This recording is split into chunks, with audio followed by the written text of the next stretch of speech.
रोज ठाकुर जी का चरणामृत पियो, अकाल मृत्यु आपकी नहीं होगी। सर्व व्याधि विनाशनम, समस्त रोगों का नाश करने की सामर्थ्य चरणामृत में। तो आइए अब दिखाते हैं इनके जो कट्टर श्रद्धालु है, भगत जन है, उनको कितनी भयंकर बीमारियां हो गई। महाराज जी 10 अप्रैल को जांच द्वारा पता चला कि इस शरीर में कैंसर रोग है जो शरीर के कई अंगों में फैल चुका है। स्टेज 4 का कैंसर है। गुरुदेव भगवान अब जितनी भी जीवन शेष है उसे श्री जी की प्राप्ति के लिए कैसे जीवन यापन? बस राधा राधा, चिंता मत करो, मरना तो सबको है ना। जहाँ आए कि कैंसर हो गया, ये हो गया, तो होश उड़ जाते हैं।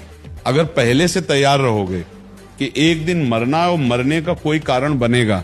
अरे जब रोगों से ही मरना है, बीमारी से ही मरना है, फिर आप क्यों ठेकेदार बने हुए हो? ठाकुर जी का चरणामृत लेने से और माथे पर रज लगाने से अकाल मृत्यु नहीं होगी, कोई रोग नहीं होगा। दर्शकों, इन प्रेमानंद जी महाराज जी को ना तो वेदों ज्ञान है ना भागवत गीता। भागवत गीता अध्याय 4 के श्लोक 34 से लेकर 37-38 तक कहा है कि उस तत्वदर्शी संत के पास जाओ, उस तत्वदर्शी संत के पास वो ऐसा तत्व ज्ञान है, उस तत्व ज्ञान से आपके सभी पाप कर्म जलकर ऐसे नाश हो जाएंगे जैसे बहुत बड़े ईंधन में अग्नि की छोटी सी चिंगारी लगा दी जाए, वो ईंधन जल के राख हो जाता है, ऐसे पाप कर्म जल के राख हो जाएंगे। तो इनके पास ना तो वो भक्ति विधि, ना ही वो मंत्र, ना ही वो ज्ञान जिससे कि पाप कर्म नाश हो सके और रोग दुख दूर हो सके। वेदों में लिखा है वो परमात्मा रोगी को ठीक कर देता है, रोगी की आयु को बढ़ा देता है। अगर वो मृत्यु के समीप भी चला गया है तो परमात्मा उसको 100 साल तक की आयु दे सकता है, ये वेद कहते हैं।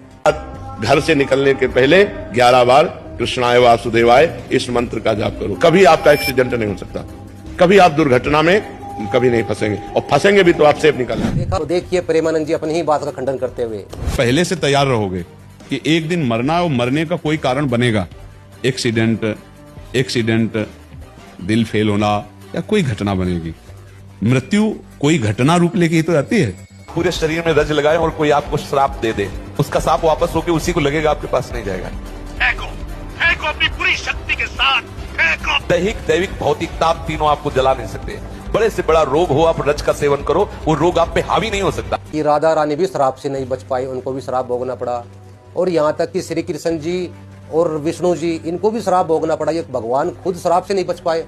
जो भगवान है वे खुद श्राप नहीं काट सके, वो खुद श्राप से नहीं बच पाए, तो उनके पुजारी श्राप से कैसे बच जाएंगे? क्या ये पुजारी इन भगवानों से भी बड़े हैं क्या? जैसे नारद जी ने विष्णु जी को श्राप दिया था कि जैसे मैं पत्नी वियोग में तड़प रहा हूँ, एक समय आप भी पत्नी वियोग में तड़पोगे, तो विष्णु जी उस श्राप को भोगने के लिए राम रूप में आए। प्रमाण दिखाते हैं महाभारत से। श्री कृष्ण जी खुद कहते हैं कि वो प्रारब्ध को नहीं काट सकते, यानी विधि के विधान को चेंज नहीं कर सकते। कृष्ण जी खुद कहते हैं, महाभारत पढ़िए। महाभारत ग्रंथ उद्योग पर्व अध्याय 79 में लिखा है, श्री कृष्ण जी अर्जुन को कह रहे हैं, मैं पुरुषार्थ से जितना हो सकता है उतना संधि स्थापन के लिए अधिक से अधिक प्रयत्न करूंगा, परंतु प्रारब्ध के विधान को किसी भी प्रकार टाल देना या बदल देना मेरे लिए संभव नहीं है।